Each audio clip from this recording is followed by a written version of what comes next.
supposed to call him. He certainly wasn't an old enemy. We'd never been all that close, and yet he was more than an old acquaintance. We'd known each other since our college days. He was someone I knew well enough to spend time with when we were thrown together at craft fairs or blacksmith gatherings. Someone I rather liked when he wasn't being a complete pain in the neck. I vividly recalled that long-ago day when I'd met Alec, although I could no longer remember if it was in my sophomore or junior year of college. I'd ridden my bike from the UVA campus to the tiny, run-down building where William Faulkner Cates, my blacksmithing teacher, had his forge. I dashed inside, fired up for my next lesson, only to find that Faulk was working with another pupil, a much more traditional blacksmithing pupil. Alec was tall and burly like Faulk. He had brown hair to Faulk's blonde, but apart from that, they could have been brothers.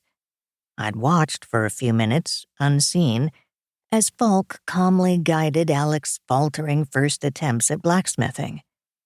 I felt a pang of, what? Jealousy, perhaps? Not sexual jealousy. Even before I figured out Faulk was gay, I'd realized we were meant to be friends rather than lovers.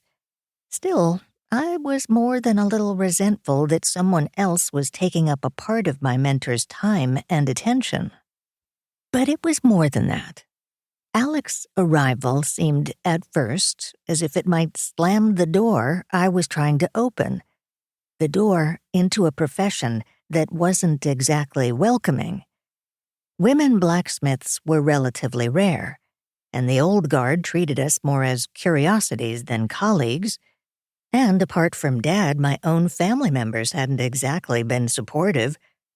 Oh, they were very encouraging about my taking lessons, but they seemed to see blacksmithing as a unique and interesting hobby to occupy my free time, once I'd taken up a suitable career as a doctor, lawyer, or professor, something white-collar and professional. Faulk's forge was the only place where I could feel free from all those pressures, free from the disapproval of chauvinistic blacksmiths and the expectations of my family. And Faulk was, back then, the only person who really took my work seriously. And then this intruder showed up. I was tempted to slink away, never to return. Clearly, Faulk had only taken me on as a pupil because he hadn't found any men who wanted blacksmithing lessons. Alec would take my place, and... Just then, Faulk noticed me, and his face took on such a look of welcome and relief that my urge to flee vanished. "Meg," he said, "this is Alec Franzetti, our new pupil. Come show him how to tell when the iron's ready to work." Our new pupil. My world fell back into place. There was a new pupil, but I was still the senior pupil. That post was mine to hold on to if I could. And I did.